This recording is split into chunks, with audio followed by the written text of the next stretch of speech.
Hello everybody and welcome back to my all breed project. For those of you who haven't seen it, I recently did a video where I talked about an all breed project I had completed back in 2016 that I am now restarting because Horse recently introduced a new breed into the game and my old all breed horse is no longer an all breed horse.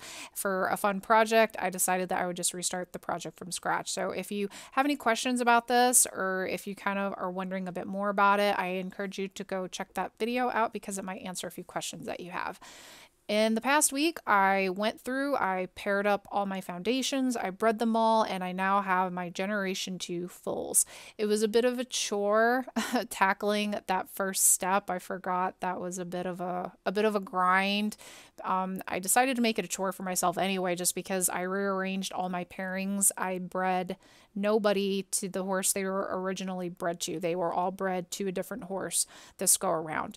Also, when I ended up with all my foals and I took count of them, I had something like 13 colts and 9 fillies. That's an uneven number.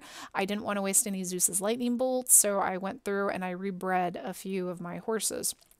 One particularly evil pairing, it was this Salle Francais, a quarter horse match. They gave me like 4 colts in a row. I was getting really frustrated with them, especially this quarter horse mare. She has a retired coat and she's was getting up there in age. She is now 25 years old, thanks to all those extra breedings I had to do.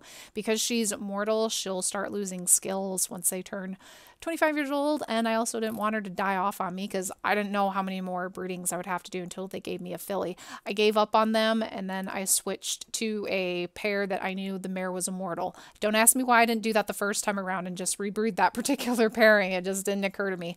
So I rebred a Gypsy Vanner Frisian cross that I had, and the lovely pair gave me a filly that second time because their first foal was a colt, but I wasn't going to rebreed them. So I chose to rebreed them and they gave me a filly. So thank you to those two. They were very awesome for doing that. This is my filly from that match. Like I said, everybody is all matched up. This is the approach I took to this the first time around. I bred all my foundations and then I ended up with my Gen 2 foals. I am going to work on blupping these, and I use the term blupping loosely in this project because I'm working with 400, like 400. Some of these, a couple of these have 404 GP, some of them had as high as 434. There we go. That one has 434 GP. So I'm working with really low GP. I'm just going to blup them to 60, which means aging to 10 years old and bolding top 3 skills. That's it for these. I'm not concerned about the blup or getting inborn skills.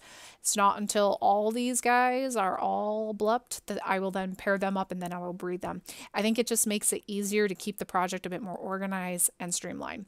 Now, a problem I came upon that I obviously didn't have the first time around is that with this new Kerry Bog, I now have 45 foundations, whereas the first time I had 44, which made it for an even pairing. What I can either do is breed this Kerry Bog to one of my second gen foals. It would be this Barb Holsteiner here because he's at the bottom of the spreadsheet and it'll just be easier. And then I'll have to save this Appaloosa Russian Dawn cross to breed to one of my Generation 3 foals, or I could breed the Kerry Bog to a Gen 3. I'm thinking I might breed the Kerry Bog to this Gen 2. That way then the Kerry Bog is closer to the beginning of the project and towards the top of the family tree that way. But otherwise, as long as I keep track of it, I'm not too concerned about it. I just want to make sure that all the breeds are getting in that lineage somehow, some way, as long as they're in there. That's cool. Now, something I did not mention in my first video about this project was that I did have a coat theme that I added to it, and it's something that I want to do with this project as well.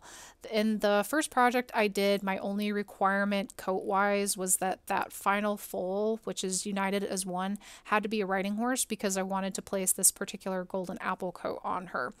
It wasn't until the project was finished that I decided I would start placing vintage apple coats on all these horses. Specifically, I would match the horse's current breed and coat color to what that horse's V3 graphic and coat color would have been. For example, if we look at, need somebody who has a vintage apple. How about this one?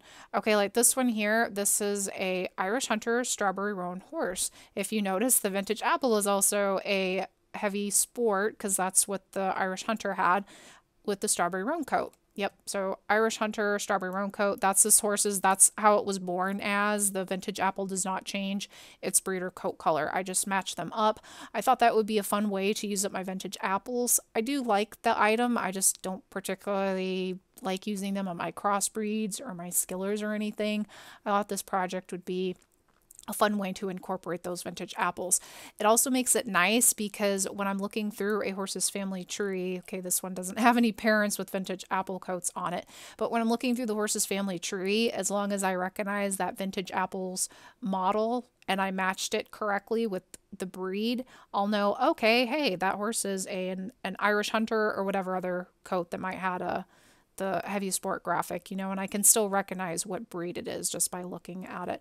That was a fun way to do that. It was like an extra step. So the project isn't done. I'm still working on putting vintage apple coats on all these horses. What I'm going to do for this particular project, I'm not quite sure yet. I had a few ideas for coat themes. A couple of them were maybe Appaloosa themed golden apple coats because I absolutely love the Appaloosa breed. I own an Appaloosa and there are some very lovely Appaloosa themed golden apple coats on the game. Or I could do like a realistic theme because you have some coats that are more fantasy themed and others that are more, they look like they could be real horses. Or I could do space theme because I like a lot of the space themed golden apple coats out there, or like Game of Thrones medieval themed. I'm kind of leaning more towards Game of Thrones and space theme because the Appaloosas, they'd probably all end up looking really similar in the end. And I might actually give them legit names this time around because in the first project, they're all just named with whatever breed they are. Like that one is an Arabian, that one is an Appy Holsteiner, you know. So I'm not quite sure what my theme is going to be. I don't even have an affix made for them yet because that won't be decided on until I get them a theme. But that's something else you can think about for those of you who are planning on tackling this project. If you want to take it a step further and make it themed, you can put backgrounds on them if you want to with the Helios Ray or whatever. It's just a fun way to do it. But that is where I am at with my project. I'll be working on blipping up all these for the next couple weeks, however long that takes me to do it. We're getting towards the end. That was the biggest hurdle, was getting all these bred. Now I have to blip all these. It gets easier towards the end because you're bottlenecking it and you get down to fewer and fewer horses to work with.